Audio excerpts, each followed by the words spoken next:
स्वागत है। मैं हूं चंद्रशेखर जोशी और आइए सबसे पहले आपको दिखाते हैं इस वक्त की हेडलाइंस।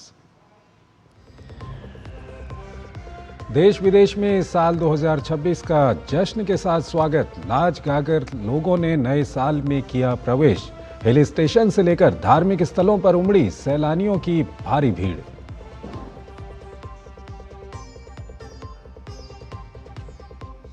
प्रधानमंत्री नरेंद्र मोदी ने प्रगति की 50वीं बैठक की अध्यक्षता की। 5 राज्यों में फैली 40,000 करोड़ रुपए से अधिक की सड़क, रेलवे, बिजली, जल संसाधन और कोयला क्षेत्र से जुड़ी 5 प्रमुख बुनियादी ढांचा परियोजनाओं की समीक्षा की।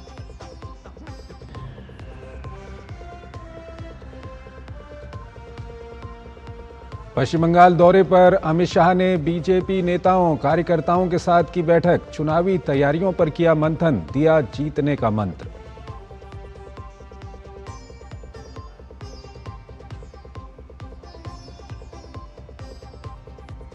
पश्चिम बंगाल में एसआईआर को लेकर नहीं थम रहा बवाल। टीएमसी प्रतिनिधिमंडल ने दिल्ली में मुख्य चुनाव आयुक्त से की मुलाकात। राज्य के मुख्य निर्वाचन अधिकारी ने शिकायतों को बताया साजिश।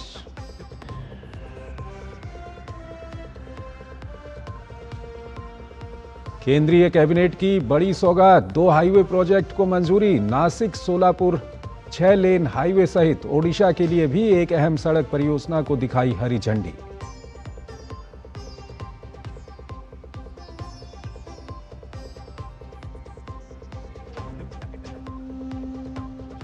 अयोध्या में श्रद्धापूर्वक मनाई गई रामलला की प्राण प्रतिष्ठा की दूसरी वर्षगांठ।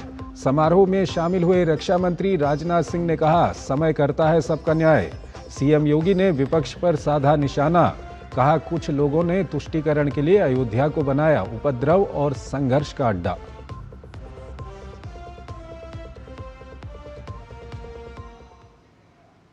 और आइए अब खबरों को विस्तार से देखते हैं। भारत में रात के 12 बजते ही पूरे देश में नए साल 2026 का जश्न शुरू हो गया। महानगरों से लेकर छोटे कस्बों तक लोगों ने उत्साह और उल्लास के साथ नववर्ष का स्वागत किया।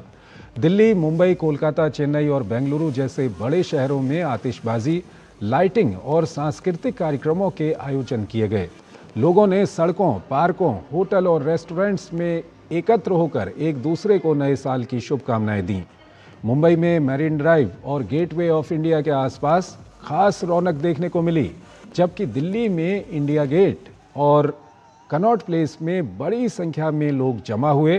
गोवा में बीच पार्टियों और लाइव म्यूजिक के साथ सैलानियों ने नए साल का जश्न मनाया। धार्मिक स्थलों पर भी विशेष प्रार्थनाएं और पूजा अर्चना की गई। नववर्ष के मौके पर सुरक्षा के कड़े इंतजाम किए गए थे। पुलिस और प्रशासन अलर्ट मोड पर रहा ताकि किसी भी तरह की अप्रिय घटना न हो। कई शहरों में ट्रैफिक व्यवस्था को सुचारू रखने के लिए विशेष इंतजाम किए गए। सोशल मीडिया पर भी नए साल की शुभकामनाओं की बाढ़ देखने को मिली। लोगों ने नए साल को नई उम्मीदों, संकल्पों और बेहतर भविष्य की कामना के साथ स्वागत किया।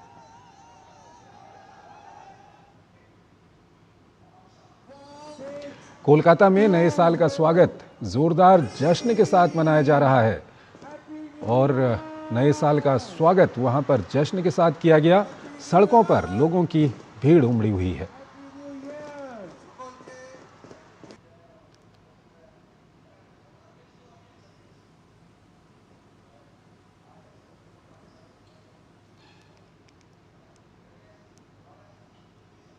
बेंगलुरु में नए साल 2026 का स्वागत उत्साह और उल्लास के साथ किया गया। जैसे ही घड़ी ने आधी रात का समय बताया, शहर भर में लोगों ने एक दूसरे को शुभकामनाएं दी और आसमान रंग बिरंगी आतिशबाजी से जगमगा उठा।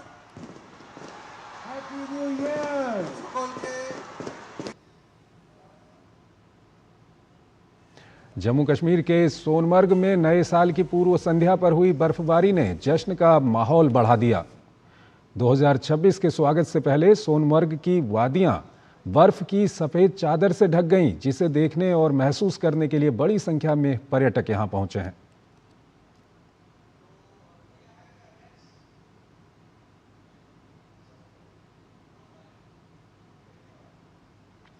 और अगर विदेशों की बात करें तो न्यूजीलैंड के ऑकलैंड में साल 2026 का आगाज हुआ। नए साल के आगमन पर ऑकलैंड में भव्य आतिशबाजी का आयोजन किया गया, जिसने आसमान को रंगीन रोशनी से जगमगा दिया। न्यू ईयर सेलिब्रेशन के दौरान लोगों में ज़बरदस्त जोश और उत्साह देखने को मिला। म्यूजिक की धुनों पर लोग जमकर थिरके और एक दूसरे को नए साल की शुभकामनाएं दी।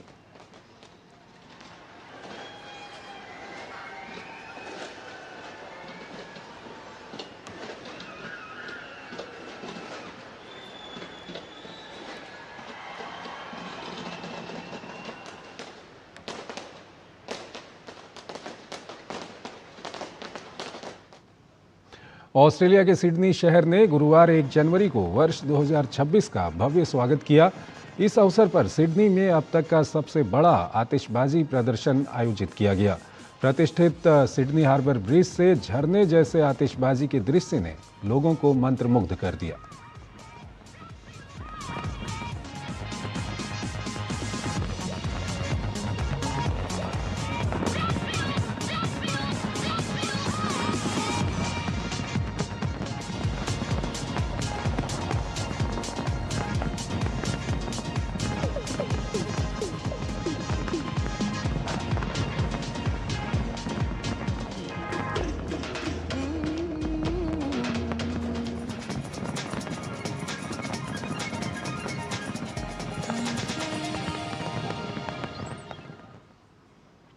ताइवान ने बुधवार 31 दिसंबर की रात वर्ष 2026 का भव्य स्वागत किया।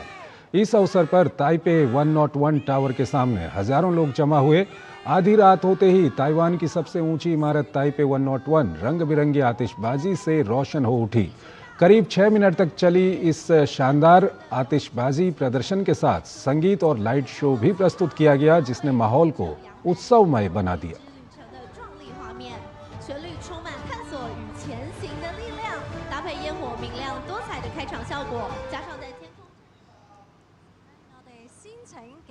और वहीं हांगकांग ने नए साल 2026 का स्वागत इस बार पारंपरिक आतिशबाजी के बजाय भव्य लाइट शो और काउंटडाउन के साथ किया। शहर के सेंट्रल जिले में आयोजित इस कार्यक्रम में लाइव म्यूजिक और रोशनी का शानदार प्रदर्शन देखने को मिला।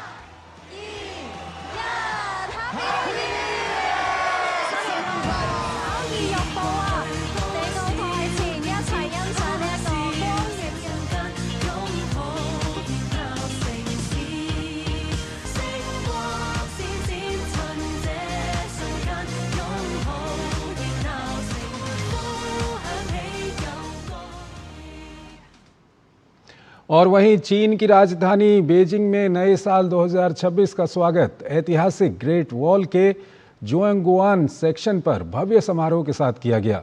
बीजिंग टीवी के आयोजन में मंच पर मौजूद प्रस्तुतकर्ताओं ने दर्शकों से संवाद किया, जबकि लोग काउंटडाउन के इंतजार में हाथ हिलाते नजर आए।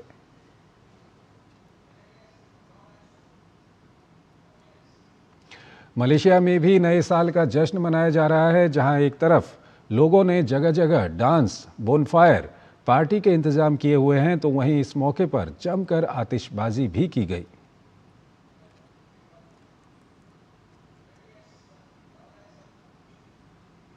थाईलैंड में चाओ फ्राया नदी के किनारे नए साल का स्वागत भव्य अंदाज में किया गया। नदी के ऊपर ड्रोन शो ने आसमान में आकर्षक आकृतियां बनाई, जबकि मंच पर मौजूद प्रस्तुतकर्ताओं ने दर्शकों के साथ काउंटडाउन किया। जैसे ही घड़ी ने आधी रात का संकेत दिया, चाओ फ्राया नदी के ऊपर शानदार आतिशबाजी शुरू हो गई।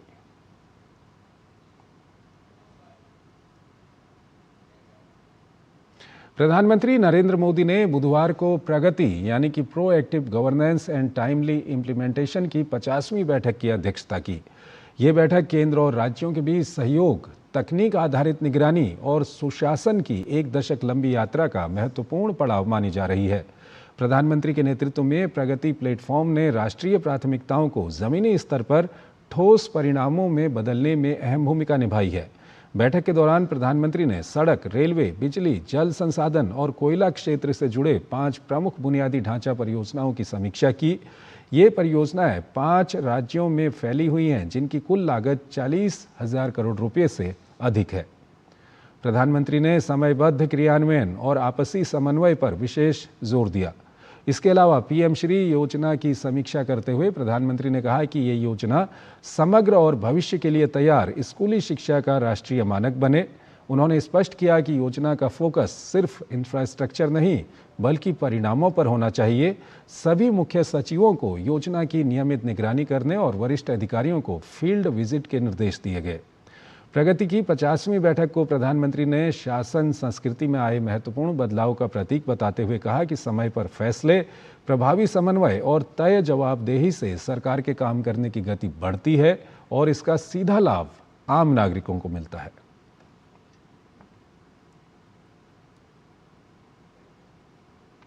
केंद्रीय गृह मंत्री अमित शाह पश्चिम बंगाल दौरे के अंतिम दिन कोलकाता में पार्टी के नेताओं और कार्यकर्ताओं को जीत का मंत्र दे रहे थे। साथ ही राज्य की टीएमसी सरकार पर तुष्टीकरण की राजनीति का आरोप भी उन्होंने लगाया और घुसपैठ और भ्रष्टाचार के बढ़ते मामलों के लिए भी ममता बनर्जी को जिम्मेदार ठहराया। पश्चिम बंगाल में अगले साल विधानसभा चुनाव होने वाले हैं और केंद्रीय गृह मंत्री और भाजपा के वरिष्ठ नेता अमित शाह पार्टी कार्यकर्ताओं में जोश भरने की तैयारी में जुट गए हैं। राज्य के 3 दिवसीय दौरे के आखिरी दिन गृह मंत्री ने अपना समय पार्टी कार्यकर्ताओं के लिए समर्पित किया। विधानसभा चुनाव से पहले चुनावी रणनीति तय करने के लिए गृह मंत्री ने पार्टी के सांसदों और विधायकों के साथ बैठक कर आगामी विधानसभा चुनाव में टीएमसी के खिलाफ लड़ने के लिए बीज मंत्र दिए। इसके बाद साइंस ऑडिटोरियम में पार्टी कार्यकर्ताओं के साथ बैठक कर जोश भरने का काम किया। पार्टी सूत्रों के अनुसार साइंस सिटी ऑडिटोरियम में बीजेपी कार्यकर्ताओं को संबोधित करते हुए उन्होंने कहा, इस बार दिल पे लिख लो हमारी सरकार।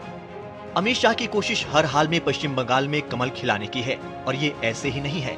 आंकड़ों पर नजर डालें तो साल 2016 के विधानसभा चुनाव में बीजेपी 291 सीटों पर चुनाव लड़ी और 3 पर विजयी हुई, जबकि साल 2021 में 293 पर चुनाव लड़ी और 77 पर विजय हासिल की। बैठक में मौजूद नेताओं और कार्यकर्ताओं के मुताबिक गृह मंत्री ने घुसपैठ और भ्रष्टाचार के मुद्दों पर तृणमूल सरकार को घेरा। पार्टी कार्यकर्ताओं से कहा कि ममता बनर्जी माँ, माटी, मानुष के नारे के साथ बंगाल में सत्ता में आई थी, लेकिन बंगाल की माताओं का सम्मान ही सुरक्षित नहीं है। आरजी कर अस्पताल की घटना समेत बलात्कार की एक के बाद एक घटनाएं इसका प्रमाण है। घुसपैठिए बंगाल की माटी पर कब्जा कर रहे हैं और मानुष यानी लोग पलायन कर रहे हैं। इस दौरान उन्होंने देश और राज्य की रक्षा करने का संकल्प भी करवाया। अमित भाई साहब का प्रेस कॉन्फ्रेंस सुनने के बाद उनको इतना डरने का कोई वजह नहीं थी। वो इतना चिलबिला खिलबिला कर रही थी क्यों? कहाँ एक मंच पे थी, वहां से इतना पागल की तरह बात क्यों कर रही थी? पश्चिम बंगाल में स्पेसिफिकली कोलकाता में जिस टाइप के जन जागरण हुआ है उसके वो अमित शाह जी को तो पता ही है, क्योंकि पूरा दिखाई दे रहा है पश्चिम बंगाल का लोग, आम नागरिक सब तैयार हो गया। तृणमूल का ये जो दुर्नीति का सिंडिकेट, इसको उखाड़ फेंकने के लिए, घुसपैठियों को से पश्चिम बंगाल को सुरक्षित रखने के लिए।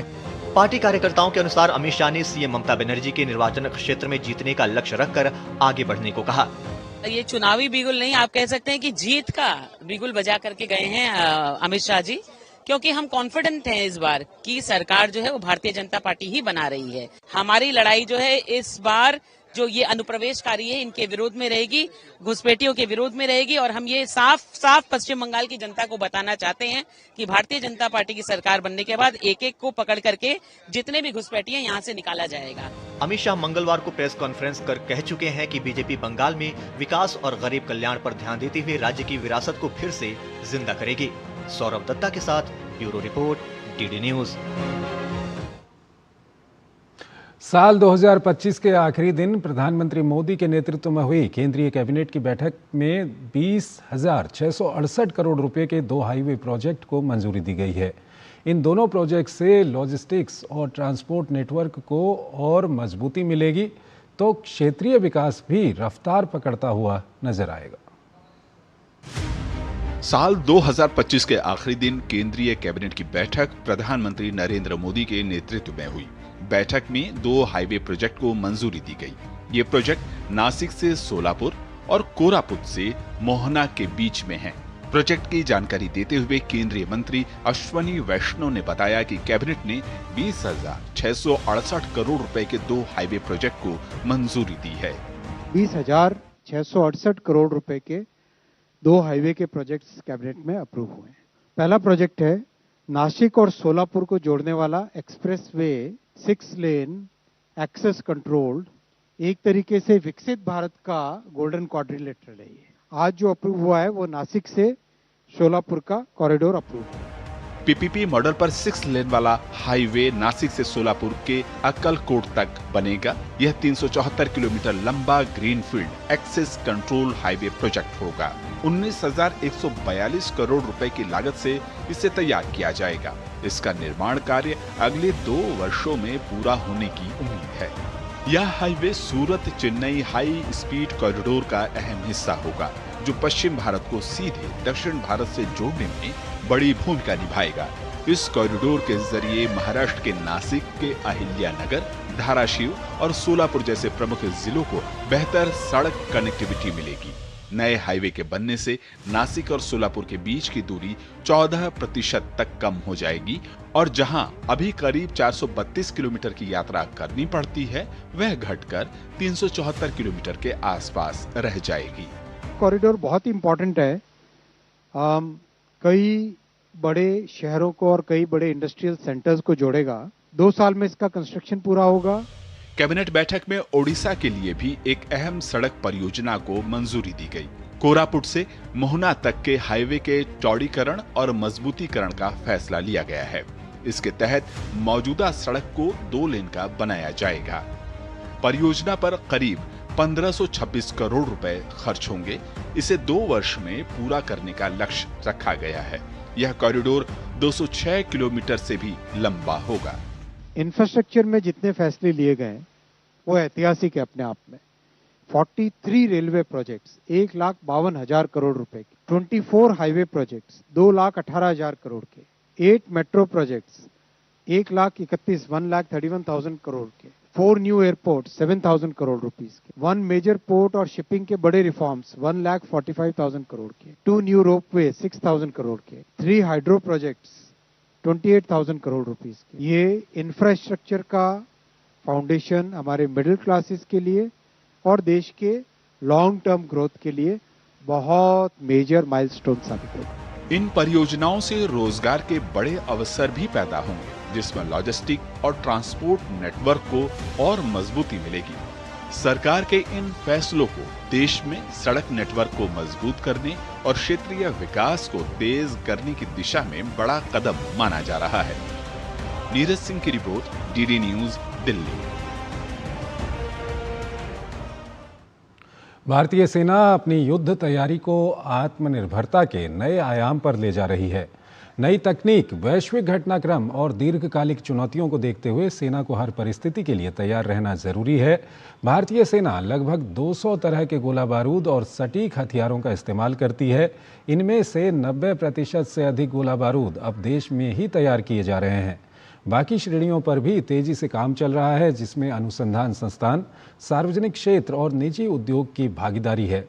मेक इन इंडिया के तहत 16,000 करोड़ रुपए के ऑर्डर विभिन्न चरणों में हैं और लगभग 26,000 करोड़ रुपए के गोला बारूद के आपूर्ति ऑर्डर भारतीय कंपनियों को दिए गए हैं।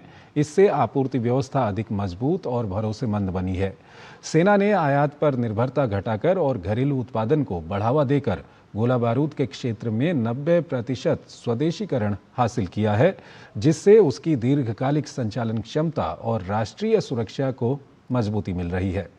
भारतीय सेना की इस आत्मनिर्भरता से न सिर्फ वर्तमान की ज़रूरतें पूरी होंगी, बल्कि ये भविष्य की चुनौतियों के लिए भी एक मजबूत आधार तैयार करेगा।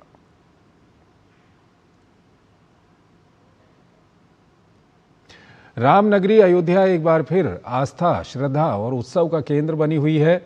भव्य और दिव्य द्वादशी महोत्सव में देश भर से श्रद्धालु अयोध्या पहुंचे तो रक्षा मंत्री राजनाथ सिंह और उत्तर प्रदेश के सीएम योगी आदित्यनाथ ने भी अयोध्या पहुंचकर हनुमानगढ़ी और श्री राम जन्मभूमि मंदिर में दर्शन पूजन किया। इस दौरान धर्म, आस्था और राष्ट्र चेतना का अद्भुत संगम देखने को मिला। आज अयोध्या एक बार फिर राम में नजर आई। मौका था रामलला की प्राण प्रतिष्ठा द्वादशी का। इस अवसर पर प्रतिष्ठा द्वादशी महोत्सव का भव्य और दिव्य रूप नजर आया।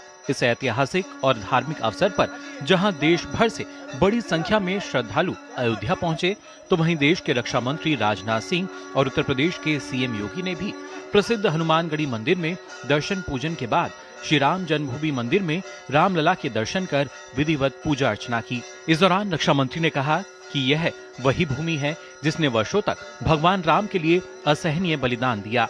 अपमान सहा, लेकिन आस्था को भी डिगने नहीं दिया। प्रभु श्री राम अपनी कीर्ति से आज केवल भारतवर्ष ही नहीं बल्कि पूरे विश्व को विभूषित कर रहे हैं। राजनाथ सिंह ने कहा कि अयोध्या में अभूतपूर्व बदलाव हुआ है। आज का दिन हम सभी के लिए अत्यंत गौरव का क्षण है और वह ऐतिहासिक क्षण जब भगवान श्री रामचंद्र ने स्वयं अवध की धरती पर पुनः अपने भक्तों को दर्शन देने का समय निश्चित किया था, उसके 2 वर्ष पूरे हो गए हैं। और यही वही अयोध्या है, यह वही भूमि है जो वर्षों तक रक्त रंजित रही है, जिसने अपने राम के लिए, अपने राजा के लिए, अपने आराध्य के लिए असहनीय प्रतीक्षा की है। मंत्रोच्चार के बीच श्री राम जन्मभूमि मंदिर परिसर में बने मां अन्नपूर्णा मंदिर के शिखर पर रक्षा मंत्री ने धर्म ध्वजा को भी स्थापित किया। इसके साथ ही कार्यक्रम में मुख्यमंत्री योगी आदित्यनाथ ने एक बार फिर पिछली सरकारों पर तुष्टीकरण की राजनीति करने का आरोप लगाते हुए कहा कि पहले यहाँ कम ही लोग आते थे, लेकिन पिछले 5 साल में 45 करोड़ से अधिक श्रद्धालु अयोध्या आए हैं। जिस अयोध्या में कभी संघर्ष नहीं होते थे, उस अयोध्या को लौलुहान करने वाले लोग, उस अयोध्या में जिनके शासन में आतंकी हमले होकर के अयोध्या को लौलुहान करने का प्रयास हुआ था, लेकिन प्रभु की कृपा और बजरंगबली जहां की रक्षा स्वयं कर रहे हो, वहां तो भूत पिशाच से निकट नहीं आवे महावीर जब। वर्ष 2024 में 22 जनवरी को पौष शुक्ल द्वादशी को प्रधानमंत्री नरेंद्र मोदी ने अयोध्या धाम में रामलला की भव्य मूर्ति की प्राण प्रतिष्ठा कार्यक्रम को संपन्न किया था। ये वो पल था जिसका इंतजार भगवान राम के साथ हर राम भक्त, हर सनातनी को था। इस दौरान वैदिक मंत्रोच्चार के साथ प्राण प्रतिष्ठा की गई थी। साथ ही बड़ी संख्या में इस विशेष अवसर पर देश के कोने कोने से श्रद्धालु अयोध्या पहुंचे थे। आज प्रतिष्ठा द्वादशी महोत्सव में भी श्रद्धालुओं की भारी भीड़ देखने को मिली। विकास सिंह के साथ bureau report, DD news. Bhajpa के राष्ट्रीय अध्यक्ष जेपी नड्डा ने कांग्रेस अध्यक्ष मल्लिकार्जुन खड़गे पर तीखा हमला बोला है। नड्डा ने सोशल मीडिया प्लेटफॉर्म एक्स पर पोस्ट कर आरोप लगाया कि देश भर में चुनावी हार का सामना करने के बावजूद कांग्रेस अब भी झूठी अफवाहें और दुष्प्रचार की राजनीति से बाज नहीं आ रही है। नड्डा ने कहा कि वर्ष 2025 में देश की जनता ने कांग्रेस के हर झूठ को खारिज कर दिया, लेकिन इसके बावजूद पार्टी झूठ की खेती बंद नहीं कर रही। उन्होंने आरोप लगाया कि कांग्रेस मनरेगा, एसआईआर प्रक्रिया, अर्थव्यवस्था, सेना, न्यायपालिका, कुंभ और वैक्सीन जैसे मुद्दों पर जनता को गुमराह करने की संगठित कोशिश कर रही है। भाजपा अध्यक्ष ने कहा कि कांग्रेस जिन राज्यों में सत्ता में थी वहां जनता ने उसे नकार दिया। इसके बावजूद पार्टी नेतृत्व आत्मचिंतन करने के बजाय सिर्फ झूठ और भ्रम फैलाने में जुटा है। रक्षा अनुसंधान एवं विकास संगठन यानी डीआरडीओ ने एक ही लॉन्चर से 2 प्रलय मिसाइलों का सफल प्रक्षेपण किया। ओडिशा तट से दूर ये परीक्षण यूजर ट्रायल का हिस्सा था। दोनों मिसाइलें तय ट्रेजेक्टरी पर उड़ी और सभी लक्ष्यों को पूरा किया। प्रलय स्वदेशी रूप से विकसित ठोस प्रणोदक अर्ध बैलिस्टिक मिसाइल है जो उच्च परिशुद्धता सुनिश्चित करने के लिए अत्याधुनिक मार्गदर्शन और नेविगेशन तकनीक का उपयोग करती है। ये मिसाइल विभिन्न लक्ष्यों के विरुद्ध कई प्रकार के वॉरहेड ले जाने में सक्षम है। रक्षा मंत्री राजनाथ सिंह ने मिसाइलों के सफल प्रक्षेपण के लिए डीआरडीओ, भारतीय वायुसेना, भारतीय सेना, डीपीएसयू और उद्योग को बधाई दी। उन्होंने कहा कि प्रलय मिसाइल के सफल प्रक्षेपण ने मिसाइल की विश्वसनीयता को स्थापित किया है।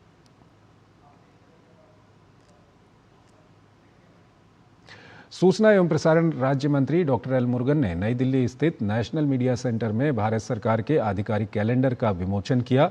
इस बार की थीम भारत एट 2026 सेवा, सुशासन और समृद्धि रखा गया है। आप इस खबर को देखिए और हमें इजाजत दीजिए। नमस्कार। नई दिल्ली का नेशनल मीडिया सेंटर। सूचना एवं प्रसारण राज्य मंत्री डॉक्टर एल मुरुगन ने भारत सरकार के आधिकारिक कैलेंडर का विमोचन किया। इस बार की मुख्य थीम भारत @ 2026 सेवा, सुशासन और समृद्धि रखा गया है। यह थीम एक ऐसे भारत की तस्वीर पेश करती है जो अपने आत्मविश्वास में अडिग है, अपनी पहचान को लेकर गौरवान्वित है और अपने विकसित भारत के विजन को लेकर पूरी तरह स्पष्ट है। कैलेंडर के 12 पन्ने भारत की विकास यात्रा को दर्शाते हैं। कार्यक्रम को संबोधित करते हुए केंद्रीय सूचना एवं प्रसारण राज्य मंत्री डॉक्टर एल मुरुगन ने कहा कि प्रधानमंत्री के विजन के मुताबिक भारत सरकार विकसित भारत 2047 की दिशा में तेजी से कदम आगे बढ़ा रही है। Every month calendar it reflects our themes. One for the Atmanirbhar Bharat, for the Kisan, for the Janjati for development, for the OBC SC/ST development, and for the youth development, and for the science and technology development. Like 12 months. This is the roadmap journey for the Viksit Bharat under the dynamic leader of our Honorable Prime Minister Narendra Modi. Calendar में हर महीने का एक विशेष theme है। उस theme के बारे में बताता QR कोड भी है जो हर महीने की थीम से जुड़ी जानकारी आपको देगा। जनवरी की थीम है आत्मनिर्भरता से आत्मविश्वास तक, स्वदेशी से विकास सुनिश्चित। साल की शुरुआत में आत्मनिर्भरता के मंत्र को दर्शाया गया है। आज भारत रक्षा, विनिर्माण और ऊर्जा जैसे क्षेत्रों में निर्माता है। फरवरी का महीना हमारे अन्नदाताओं को समर्पित है, जिसकी थीम है समृद्ध किसान, समृद्ध भारत। मार्च का महीना महिला नेतृत्व के विकास का उत्सव मनाता है। मार्च की थीम है नारी शक्ति फॉर न्यू इंडिया। अप्रैल नीतियों में पारदर्शिता और प्रक्रिया के सरलीकरण पर केंद्रित है, जिसकी थीम है सरलीकरण से सशक्तिकरण। वीरता से विजय तक ऑपरेशन सिंदूर थीम के साथ मई का महीना हमारी सेनाओं के शौर्य को नमन करता है। जून में स्वस्थ भारत, समृद्ध भारत थीम स्वास्थ्य को राष्ट्रीय समृद्धि की अनिवार्य नींव बताती है। जुलाई की थीम वंचितों के सम्मान पर केंद्रित है। वहीं अगस्त युवा शक्ति, राष्ट्र शक्ति को दर्शाता है। गति, शक्ति, प्रगति। सितंबर का विषय कनेक्टिविटी और डिजिटल क्रांति को समर्पित है, जो हमारे आर्थिक विकास के बंद दरवाजों को खोलता है। अक्टूबर परंपरा से प्रगति तक विकास को जोड़ता है। नवंबर की थीम है सबका साथ, सबका सम्मान। वर्ष का समापन वैश्विक शांति के संदेश के साथ होता है। इस महीने की थीम है विश्व बंधु भारत। साल 2026 का कैलेंडर केवल तारीखों और महीनों का संग्रह नहीं है, बल्कि एक विकसित होते भारत का प्रतिबिंब है। Chandrashekhar, DD news.